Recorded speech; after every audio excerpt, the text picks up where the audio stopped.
በተከታታይ እንደዚህ የሚያጋጥማችሁ ከሆነ ላበላበዝ ከምትሆኑ ድረስ ሰግዳችሁ ላባችሁ እንዳለ ሆኖ ጥቅልል ብሎ መተኛት። እዛው ድክም እንዳላችሁ እዛችሁ ታነጥፉና ከፍራሽ ወርዳችሁ ጠቅልል ብላችሁ ትተኛላችሁ። ያባትታችኋል፣ ያቃዣችኋል፣ ያስለፈልፋል ምናምን። ከዛ ሰው እንዲቀርጻችሁ ማድረግ ከቻላችሁ እንድታውቁት ነው። መንፈስ ነው ወይስ የእንቅልፍ ማጣት ነው ምናምን የሚለውን እንድታውቁት ነው። እንደዚህ የሚያደርጉ ወንድሞች ስላሉ ነው። እና በትክክል በጣም አይደለም ስሊፒንግ ፓራሊሲስ ያለበት ሰው ቀርቶ እንዲሁ በጣም ሰግዶ የሚተኛ ሰው መቃዠቱን መባተቱ አይቀርም። ለምን? መንፈስ የመያዝ ምልክት ላይ ነው ያለው፣ ወይም ደግሞ እዛ ለመያዝ ሩብ ጉዳይ ወይም ጅማሬው ላይ ነው ያለው ማለት ነው። መናፍስቶች እኛ ላይ እግራቸውን ዘርግተው ቁጭ ብለው የነበሩ መናፍስቶች ስትሰግዱ ይላሉ፣ ይደነግጣሉ። አንደኛ፣ ሁለተኛ ደግሞ ያቃጥላቸዋል። የስግደት ላብ ነው፣ የሩጫ ላብ አይደለም። ስራ ሰርታችሁ አይደለም፣ ሰግዳችሁ ለፈጣሪ ለድንግል ማርያም ለሚገባው ክብር ለሚገባው ክብርን ስለሰጣችሁ ስለሰገዳችሁ ስጋችሁ ላይ ያለው ላብ ጸበል ይሆንበታል፣ ኃይል ይሆንበታል። ይህ አባቶቻችን ገድል ስንክሳር ላይ በደንብ የሰማነው ነገር ነው። ሸተታችሁኝ አስጠላችሁኝ ብሎ አባቶች ሲሰግዱ አፍንጫው ይዞ ወጣ ሴጣን አለ። አዩት እየሰገዱ ዞሮ ሲያዩት እንደዚህ አፍንጫው ይዞ ወጣ። ሸተቱኛል። ላባችን ለእሱ ምንድን ነው? ግማት ነው፣ እጣን በሉት ለኛ። እና ስግደት ወሳኝ ነው በጣም። ስጋችሁ ማድከም ያለባችሁ፣ ስጋችሁ ደክሞ ደግሞ ስተኙ ደግሞ እንቅልፋችሁ እንደሚያለ እንቅልፍ ይሆናል። በጣም ደግሞ ከፍራሽ ወረድ በሉ። ትንሽ ከፍራሽ ወረዱና እንደው ትንሽ አንድ ብርድ ልብስ ለሁለት እጠፉ፣ እንዳይቆረቆራችሁ እንዲመቻችሁ አይደለም። ከምቾት ወርዳችሁ ግን ቅዝቃዜም ሲሚንቶ ሊኖር ይችላል፣ ሴራሚኩ ምናምን ሊቀዘቅዛችሁ ይችላል። ስለዚህ ምን ታደርጋላችሁ? አንድ ብርድ ልብስ ለሁለት ታጥፉና ግን ጎናችሁ እንዳይመቻችሁ አድርጋችሁ መተኛት። ሱባኤ ማለት ያ ነው። ስጋችሁ ሲጎረብጠው ነፍሳችሁ ትነቃቃለች። ይሄ በመጽሐፍ ቅዱስ ላይ ተጽፏል። በማቴዎስ ወንጌል ላይ መንፈስ ሁልጊዜ ንቁ ናት፣ ስጋ ነው ደካማ ብሎ ኢየሱስ ክርስቶስ ተናግሯል። ስለዚህ ስግደት በጣም ወሳኝ ነገር ነው።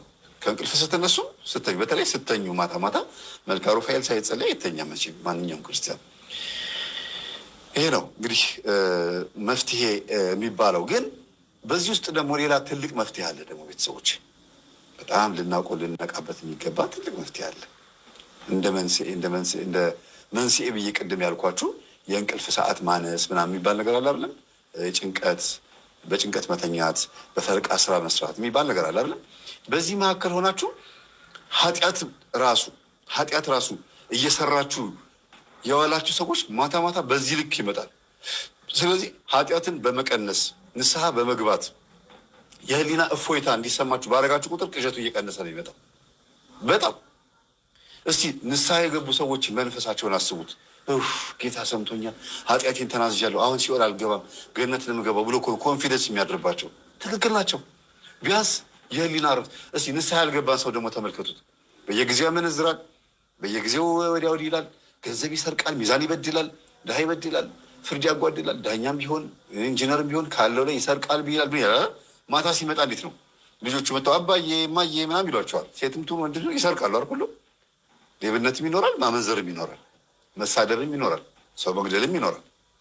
ዶክተሩም ሁሉም በሙያው ላይ ሌባ የሚሆንበት ሁኔታ አለ። እና ህሊናችሁ እረፍት አይኖረውም፣ አትረጋጉም። ጭንቀታችሁ የተረጋጋ መንፈስ አይኖራችሁ። ስለዚህ ንስሐ የገባ ሰው ማለት ነው በቃ ሲበላ ደስ ብሎት የሚበላው፣ ልጆቹን ሲያቅፍ ሲስማቸው ምን በቃ ሁሉ ነገር ደስ ነው የሚለው፣ መንፈሱ የተረጋጋ ነው የሚሆነው። እና ቅዠት አይደለም ስሊፒንግ ፓራሊሲስ የእንቅልፍ ሰዓቱ እንኳን አይዛባበት። በቃ ሰላም እንቅልፍ ለጥ የሚለው፣ ሲነጋም አመስግኖ ይወጣል፣ ሲወጣም አመስግኖ፣ ሲገባም አመስግኖ ይገባል። እና ከዛ በኋላ ደግሞ ሰው ሲመክርም ህሊናው አይወቅሰውም ማለት ያደረገውን ነገር ነው የሚመክረው። የተጎዳበትን ያለፈ ታሪኩን ነው የሚናገረው። እርግጥ ብዙ ጊዜ የተጎዳንበትን ነገር ለሰው ስንናገር እኛ ማቆም ያቃተንንም የምናገር ሰዎች አለን።